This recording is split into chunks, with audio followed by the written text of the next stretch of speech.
ఏంట్రా బాబు ఇదేం సెలెక్షన్, వాళ్ళు ఏం చూసి సెలెక్ట్ చేస్తున్నారు, వాళ్ళు ఎట్లా సెలెక్ట్ చేస్తున్నారు, వాళ్ళకైనా అర్థమవుతుందా? నాకైతే అస్సలు అర్థం కావట్లేదు. మీకు అర్థమైనట్టయితే కామెంట్ చేయండి. వీళ్ళు ఒక్కొక్కరిని ఒక్కోలాగా ట్రీట్ చేస్తున్నారు, అందరికీ ఈక్వాలిటీ ఇవ్వట్లేదు, అందరికీ రెస్పెక్ట్ ఇవ్వట్లేదు అని నాకు అనిపిస్తుంది. అండ్ అలాగే వీళ్ళు బయాస్డ్ ఉన్నారు, పార్షాలిటీ చూపిస్తున్నారు అని నాకైతే క్లియర్గా అర్థమవుతుంది. మీకు ఎలా అనిపిస్తుందో కామెంట్ చేయండి.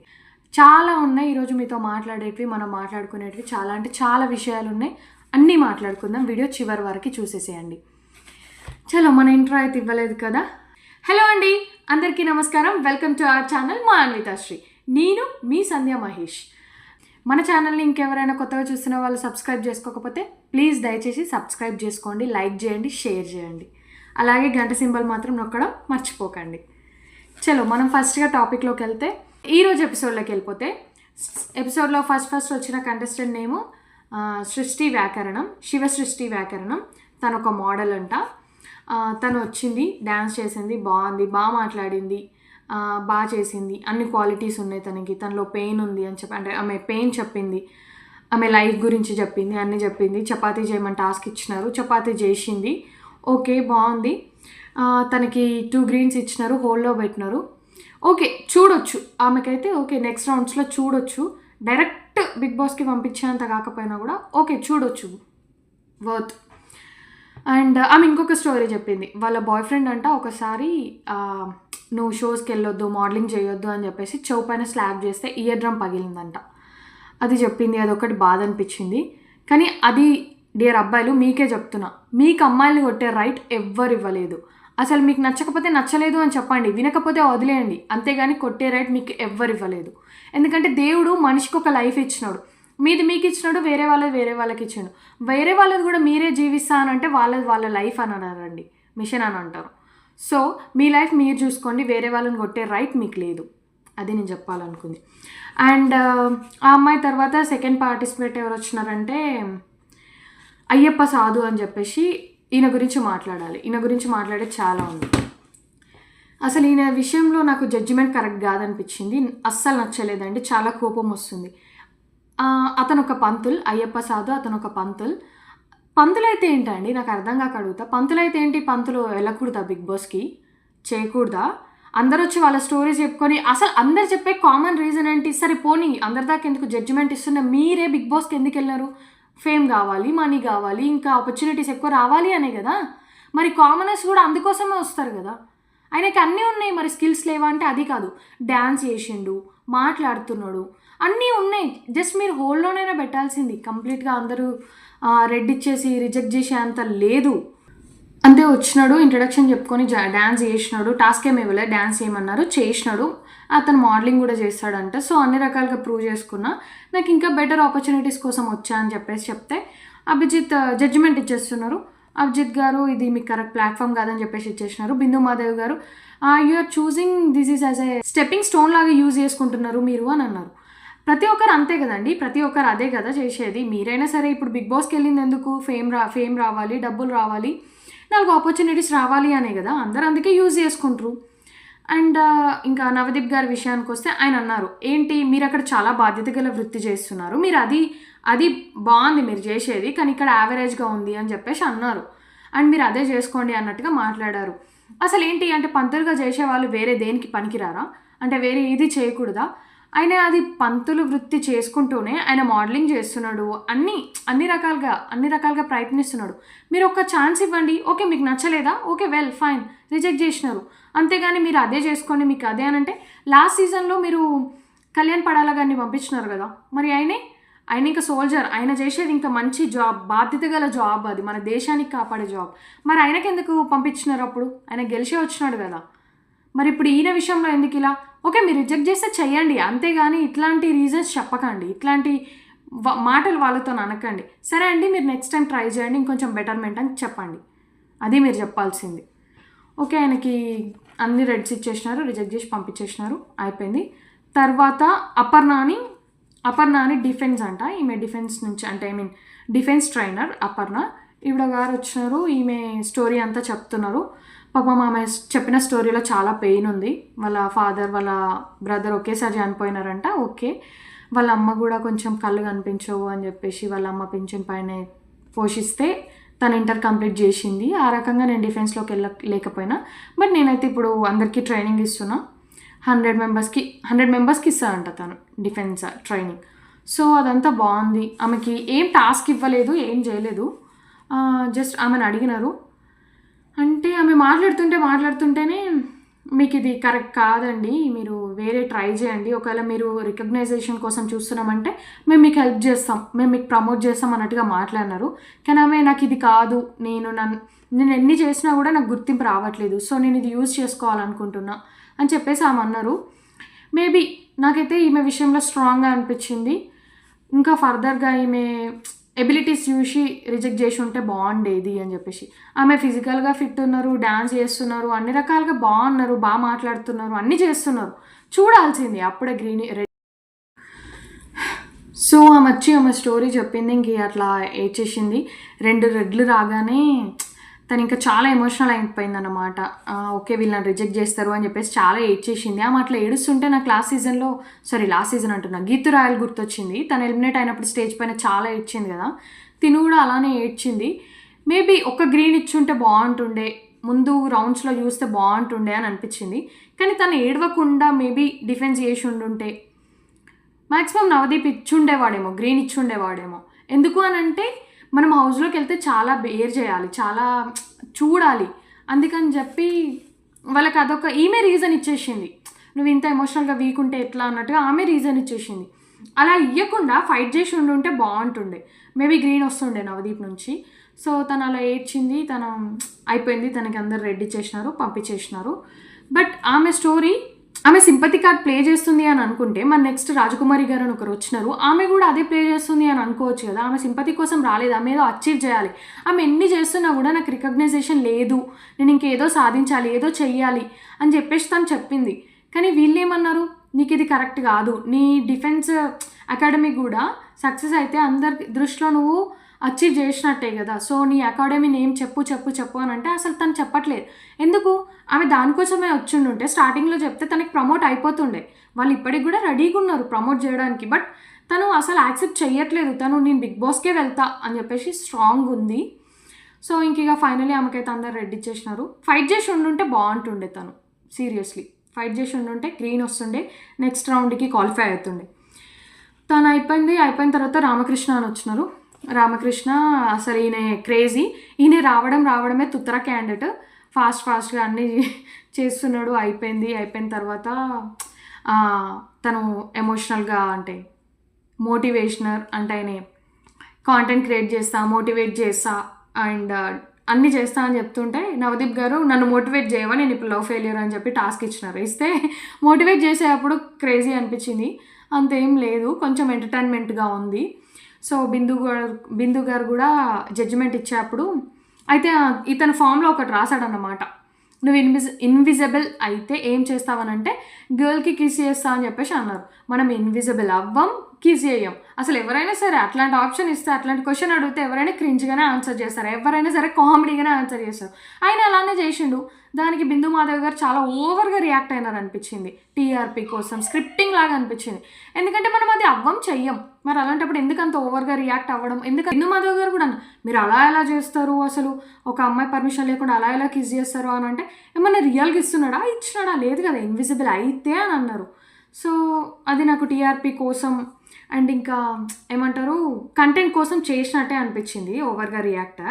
అండ్ తను కూడా అన్నారు, నేను ఇన్విజిబుల్ అయితే నిన్ను ఒక స్లాప్ చేస్తానంటే ఆ అబ్బాయి ఏమని చెప్పినాడంటే ఓకే మేడం కొట్టండి, అది మీ అభిప్రాయం, మీ ఇష్టం అని చెప్పేసి అన్నారు. అయిపోయింది. దాని తర్వాత అభిజిత్ గారు ఒక టాస్క్ ఇచ్చినారు, డ్రమ్ ఉంటే డ్రమ్ లిఫ్ట్ చేసి బాహుబలి లాగా చేయమని అంటే చేసినాడు, ఫన్నీ అని అనిపించింది. అండ్ అలాగే ఫైట్ చేస్తుంటే అభిజిత్ పోయి పార్టిసిపేట్ చేసినాడు, అది కూడా కామెడీ అనిపించింది. సో అభిజిత్ ఒకటి గ్రీన్ ఇచ్చినాడు, ఫర్దర్గా చూద్దామని చెప్పేసి అన్నాడు అన్నమాట. చూద్దాం నీ ఫిట్నెస్ కానీ ఇదంతా అగ్ని పరీక్ష వరకు ఎంతగా యూజ్ అవుతుందో చూద్దాం, ఫర్దర్గా చూద్దాం అన్నట్టుగా గ్రీన్ ఇచ్చేసి పంపించేసినాడు. అయిపోయింది. ఆ అబ్బాయి తర్వాత నెక్స్ట్ వచ్చిన కంటెస్టెంట్, అతని తర్వాత ఇంక రాజకుమారి గారు వచ్చినారు. ఈమె రావడం ఆమె స్టోరీ చెప్పినది, ఆమె ఎమోషనల్ స్టోరీ అంతా కూడా. తనకి మ్యారేజ్ అయిందంటే ఫస్ట్ మ్యారేజ్ వాళ్ళ మామతో చేస్తే ఆమెకు తెలియకుండా వాళ్ళ పిన్ని కూతురుతోని మళ్ళీ మ్యారేజ్ చేసుకున్నాడంట సీక్రెట్గా. తర్వాత వితిన్ 1 ఇయర్లో మళ్ళీ వాళ్ళ పేరెంట్స్ ఇంకో మ్యారేజ్ చేసినారంట, 3 పిల్లల్ని కనింది. సో అంటే అలా పని చేయడు, తాగుతాడు అది ఇదని తెలిసిన తర్వాత మేబీ ఇద్దరిని ఒకరినొకరు ఉంటే బాగుంటుండే. ఓకే, అది దేవుడిచ్చింది, ఎవరేమేమి చేయలేము. అయిపోయింది. తను టైలరింగ్ చేస్తూ తన లైఫ్ గడుపుతుంది, 3 పిల్లల్ని సాదుకుంటుంది, బాగుంది. లైఫ్ అంతా కూడా స్ట్రగుల్స్ ఉన్నాయి. అంటే ఆమెకి యాక్సిడెంట్ అయిందని కూడా చెప్పింది, చాలా సివియర్ యాక్సిడెంట్ అయింది, నేను చూసా రీల్స్లో, అది కూడా చెప్పింది. చెప్పిన తర్వాత నవదీప్ గారు అడిగారు, అసలు మీరు ఎందుకు బిగ్ బాస్లోకి వెళ్దాం అనుకుంటున్నారు, మీకు ఏంటి, ఏం కావాలి అని అంటే అప్పుడు తను చెప్పిందన్నమాట, ఇది నాకు చాలా గోల్డెన్ ఆపర్చునిటీ, దీంతో ఇది నేను యూజ్ చేసుకోలేకపోతే ఇంకా నేను ఎప్పటికీ పైకి రాలేను అని. అంటే తను క్లియర్గా చెప్పేసింది, నేను నా పిల్లల్ని నేను సాదుకోవడానికి కానీ నేను అంటే ఇంతకు మించి ఇంకా నేను ఏం చేసినా కూడా నాకు ఫేమస్ రాదు, అంటే నేను ఫేమస్ అయిపోను, నాకు ఆపర్చునిటీస్ రావు అని చెప్పేసి చెప్పింది. అంటే నీకు ఏం కావాలి, పైసలు కావాలా, ఫేమస్ కావాలంటే నాకు పైసలు కావాలి, ఫేమస్ కావాలి అని చెప్పేసి అన్నారు ఆమె. అంటే ఇలాంటివి ప్రీవియస్ చాలామంది చెప్పినారు, వాళ్ళకు కూడా ఒక స్టోరీ ఉంది, అన్నీ ఉన్నాయి. ఇప్పుడు ఎవరైనా సరే, మీరైనా నేనైనా, ప్రతి ఒక్కరికి ఒక్కో లైఫ్ ఉంటుంది, ఒక్కో స్టోరీ ఉంటుంది, ఒక్కో పెయిన్ఫుల్ స్టోరీ ఉంటుంది, అన్నీ ఉంటాయి. అంతేందుకు ఇందాక ఒక మోడల్ వచ్చిందని చెప్పారు కదా, శివసృష్టి వ్యాకరణం, తనే కాకుండా అంతకుముందు డెబోరా అని ఇంకొక ఆమె వచ్చింది ఫస్ట్ ఎపిసోడ్లో. బట్ తనని రిజెక్ట్ చేసినారు. తను రాగానే తనకి ఫేస్కి మేకప్ తీపిచ్చేసి, అంటే తను చెప్పింది ఒక ఆన్సర్, ఏంటి బిగ్ బాస్లోకి ఎందుకు వెళ్ళాలి, బిగ్ బాస్కి వెళ్ళాలంటే ఏం కావాలి అని అంటే అందం కావాలి, అంటే లుక్స్, కాన్ఫిడెన్స్, బిహేవియర్, క్యారెక్టర్ అది అని చెప్తే తను బిందు మధు గారు లుక్స్ అని చెప్పంగా నవదీప్ వెట్ వైప్స్ ఇస్తే తను వైప్ చేసుకొని తన మేకప్ అంతా తీపిచ్చేస్తే తనకి ఏంటంటే అది కాన్ఫిడెన్స్ అనేది తగ్గిపోయింది. ఆబ్వియస్లీ ఎవరైనా సరే కాన్ఫిడెన్స్ అనేది స్లోగా డ్రాప్ అవుతుంది, ఎందుకంటే ఆల్ ఆఫ్ సడన్ మేకప్ తీపిచ్చేస్తే ఒక గర్ల్ కాబట్టి తను లో చేసుకుంది. సో తను అలా చెప్పగానే అట్లా మేకప్ తీపిచ్చేసి కొంచెం ఇన్సల్టింగ్ అనిపించింది నాకు, ఇన్సల్ట్ చేసి పంపించినట్టు, రిజెక్ట్ చేసినట్టు అని. మీరు చెప్పొచ్చు నోటితో కూడా, లుక్స్ పెద్ద మ్యాటర్ కాదమ్మా, అంటే కాన్ఫిడెంట్గా ఉంటే లుక్స్ బ్యూటిఫుల్గా ఉంటే, లేదంటే మనం మంచి ఉంటే మనకు కాన్ఫిడెంట్ ఆటోమేటిక్గా వచ్చేస్తుంది అని మంచిగా చెప్పొచ్చు. మరి అలా మేకప్ తీపిచ్చి అదంతా కాదు, కానీ చేపియడం అదంతా అనవసరం. సో ఈమె సృష్టి వ్యాకరణంకి వస్తే తనకి గ్రీన్ ఇచ్చినారు. అలాగే సేమ్ లైక్ వైజ్ ఇప్పుడు ఇక్కడ ఈమెకి రాజకుమారి గారికి ఇంత పెయిన్ ఉంది, ఇంత బాధ అని చెప్పిన తర్వాత ఓకే, సింపతి పరంగానో ఎలానో చూపించి మీరు గ్రీన్ ఇచ్చినట్టు మాకైతే అనిపించింది. ఆమెకు ఒక స్టోరీ ఉంది, అవును, అన్ని రకాలుగా ఆమె స్ట్రాంగే అని అనుకుందాం.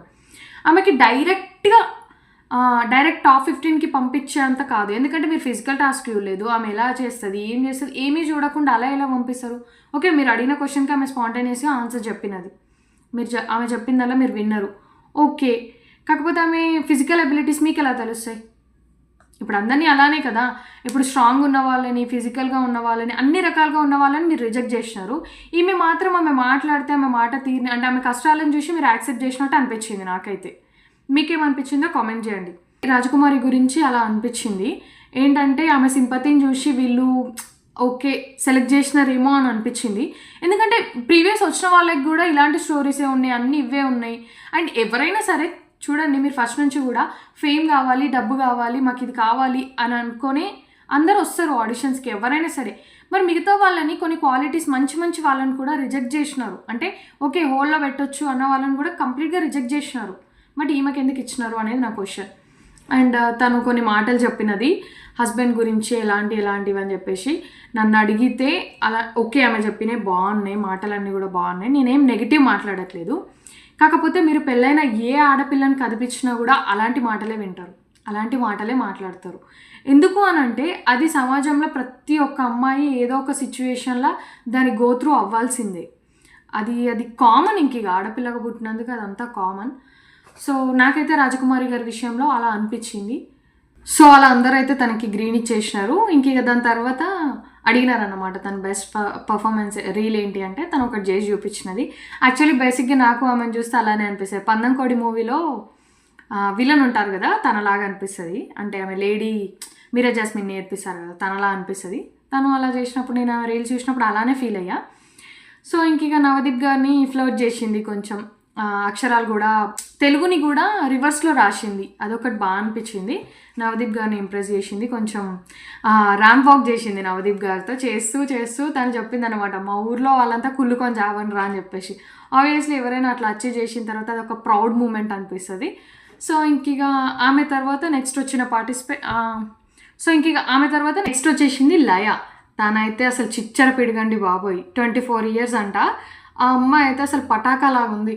చాలా అంటే చాలా అసలు టాకెటివ్, కాన్ఫిడెంట్, చాలా బాగుంది. గట్టి గాలస్తే కొట్టుకుపోయేటట్టుంది. కాకపోతే అబ్బా ఏం మాట్లాడిందండి బాబు, మాట్లాడుతూనే ఉంది. సో అలా మాట్లాడుతుంది, తన గురించి చెప్పేసింది, అంతా చెప్పేసింది, బాగా మాట్లాడింది.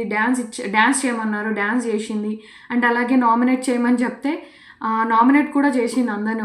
ఒకే పాయింట్తోనే నామినేట్ చేయమని అంటే నలుగురిని నామినేట్ చేసింది, ఒక్కొక్కరికి ఒక్కో పాయింట్ చెప్తూ. అండ్ అలాగే తనకి శ్రీముఖి అందనమాట, ఒక గోనె సంచి తీసుకొని ఇలా వేసుకోనంటే వేసుకోగానే మీరు ప్రోమోలో చూసే ఉంటారు, ఒక బ్యాగ్ వేయగానే అది కింద పడిపోద్ది. బేసిక్గా మాకు చెప్పకుండా వేసింది కదా, సో అలా పడిపోయింది. దాని తర్వాత మళ్ళీ పట్టుకున్న తర్వాత ఇంకా వెయిట్ చేస్తూనే ఉంది. అట్లా 7 bags వేసింది. ఒక్క బ్యాగ్ 1.5 kg అంట. అంటే ఆల్మోస్ట్ తను 10.5 kgs వెయిట్ మోస్తూ అలా తన ప్రాసెస్ అంతా అయిపోయింది. సరే అని చెప్పేసి ఇంక అంటే తను చెప్పిందనమాట, నేను ఫిజికలీ స్ట్రాంగ్, మెంటలీ స్ట్రాంగ్ అని చెప్పేసి చెప్తే తన ఫిజికల్ టెస్ట్ చేయడానికి, తనని ఫిజికల్గా టెస్ట్ చేయడానికి అని చెప్పేసి అది ఇచ్చినారు. సో అట్లా 10.5 kgs వెయిట్ మోస్తూ చేసినది అయిపోయింది. అభిజిత్ జడ్జిమెంట్ ఇచ్చే అప్పుడు అన్నాడు అన్నమాట, don't judge a book by its cover అన్నట్టు. నిజంగానే తనకి అలానే ఇచ్చేసినాడు, జడ్జ్ చేయొద్దు అని చెప్పేసినట్టుగా ఇచ్చేసినాడు, గ్రీన్ ఇచ్చేసినాడు. చూద్దాం ఫర్దర్గా ఏమైద్దో, ఏం చేస్తుందో అని చెప్పేసి. ఇంక నవదీప్ అన్నారు, మిమ్మల్ని సీరియస్ తీసుకోరేమో హౌస్లో అని నేను అనుకుంటున్నానంటే, లేదు నన్ను తీసుకుంటారు అన్నట్టుగా ఆమె స్ట్రాంగ్గా మాట్లాడితే సరే అని చెప్పి నవదీప్ కూడా గ్రీన్ ఇచ్చినారు. ఇంకా బిందు మాధవ్ గారు అయితే చూద్దాం నీ పొటెన్షియల్ ఎంతవరకు సెట్ అవుతుందో అని చెప్పేసి తను మాత్రం గ్రీన్ ఇచ్చింది. సో ప్రస్తుతానికి తనైతే హోల్లో ఉంది. సో నెక్స్ట్ వెంకీ వైబ్ అని ఒక అబ్బాయి వచ్చేసినాడు. ఆ అబ్బాయి అయితే అరాచకం సృష్టించాడు, రావడమే. సో ఇంకా అతను వచ్చినాడు, చెప్తున్నాడు అనమాట, తన ఇంట్రడక్షన్ చెప్తున్నాడు. ఈ అబ్బాయిలో నాకు నచ్చిన విషయం ఏంటంటే, ఒకటి 98 kgs ఉండేనంట. జస్ట్ యాక్టర్ అవ్వాలన్న ప్యాషన్తో 98 kgs నుంచి 58 kgsకి వచ్చేసినాడు.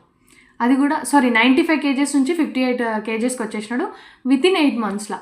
అదొకటి బాగా అనిపించింది. దాని తర్వాత అభిజిత్ చెప్పినాడు అన్నమాట, ఒక టాస్క్ ఇచ్చినాడు, నువ్వు ఇప్పుడు ఇట్లా టెర్రరిస్ట్ లాగా చేయి, నువ్వు హీరోవే కాకపోతే టెర్రరిస్ట్ నిన్ను వచ్చి ఇచ్చేస్తున్నట్టుగా అంటే చేస్తుంటే దాని తర్వాత మళ్ళీ వెంటనే ఆ టెర్రరిస్ట్ నీ లవర్ అయినాడు అని చెప్పగానే అది కొంచెం కామెడీగానే చేసినాడు. ఇంక దాని తర్వాత మళ్ళీ ఆ ఫామ్లో రాసినది అడిగినారు అనమాట, నువ్వేంటి నెక్స్ట్ జన్మలో ఎలా పందిలాగా పుట్టాలి అని అనుకుంటున్నాను, రాసావేంటి అని అంటే ఆ అబ్బాయి అప్పటికి కొంచెం సీరియస్ టోన్లో చెప్తున్నాడు, అవును నాకు గుర్తుంది, నేను వచ్చే జన్మలో పందిలా పుట్టాలనుకుంటున్నాను అని చెప్పేసి చెప్పిన తర్వాత అక్కడ సెటప్ చేసి పెట్టినారనమాట. సెటప్ తీసుకొచ్చి పెడితే, ఒక మట్టి సెటప్ తీసుకొచ్చి పెడితే దాంట్లో ఆ అబ్బాయి మీరు ప్రోమోలో చూసే ఉంటారు, ఆ అబ్బాయి ఇట్లా పందిలాగా మూతి పెట్టి యాక్టింగ్ చేసుకుంటూ వచ్చి మట్టి తింటూ ఆ మట్టిలో బొర్రడం అదంతా చేసినారు. సో వాళ్ళందరికీ కొంచెం అన్కంఫర్ట్గా అనిపించింది. ఇంక అయిపోయిన తర్వాత జడ్జిమెంట్ ఇచ్చేస్తుంటే బిందు గారు అభిజిత్ గారు రెడ్ ఇచ్చేసినారు. నవదీప్ గారు కూడా రెడ్ ఇవ్వబోతుంటే ఆ అబ్బాయి అన్నాడు అనమాట, నాకు తెలుసండి మీరు రెడ్ ఇవ్వరు, కష్టానికి కూడా మీరు విలువకపోతే ఇంకెవరికి ఇస్తారు అని ఒక బిస్కెట్ వేయగానే కథం గ్రీన్ ఇచ్చేసినాడు. సో హోల్లో పెట్టినాడు. నాకు తెలిసి ప్రస్తుతానికి ఆ అబ్బాయిని అయితే ఎంటర్టైన్మెంట్ పర్పస్గానైతే యూజ్ చేసుకుంటారు, అంటే టీఆర్పీ కోసం యూజ్ చేస్తారు అని అనిపిస్తుంది. కంపల్సరీ ఆయననైతే బిగ్ బాస్లోకి ఏం పంపించరు. సో అదనమాట, అతనైతే బిగ్ బాస్లోకి పంపించారని నేను అనుకుంటున్నా. మీకేమనిపించిందో కామెంట్ చేయండి. లెట్స్ సీ, చూద్దాం ముందు ఏం జరుగుతుందో. నేనైతే మీకు అన్ని అప్డేట్స్ ఇస్తూనే ఉంటాను, రోజుకి ఇలాంటి వీడియోస్ వస్తూనే ఉంటాయి. సో దయచేసి సబ్స్క్రైబ్ చేయని వాళ్ళు ఎవరైనా ఉన్నా సరే సబ్స్క్రైబ్ చేయండి. అండ్ మీకేమనిపించింది, నేను ఏమైనా తప్పు మాట్లాడానా, లేదంటే నేను ఇంకేమైనా మాట్లాడాల్సి ఉందా, ఏదైనా పాయింట్స్ మిస్ చేశానా అనేది కామెంట్లో తెలియజేయండి. అండ్ మీ అందరిలో నాపైనే ఎప్పుడు ఇలానే ఉండాలని మనస్ఫూర్తిగా కోరుకుంటున్నానండి. దయచేసి మన ఛానల్ని ఎవరైతే సబ్స్క్రైబ్ చేసుకోలేదో దయచేసి సబ్స్క్రైబ్ చేసుకోండి, లైక్ చేయండి, షేర్ చేయండి, కామెంట్ చేయండి. మీ అభిప్రాయాలు ఏదున్నా సరే కామెంట్లో అయితే తెలియజేయండి. అదన్నమాట ఇవాళ ఎపిసోడ్. మళ్ళీ ఇంకొక ఎపిసోడ్లో మళ్ళీ కలుద్దాం. సో అంతవరకు మళ్ళీ వెయిట్ చేయండి. Tata, by by, love you all.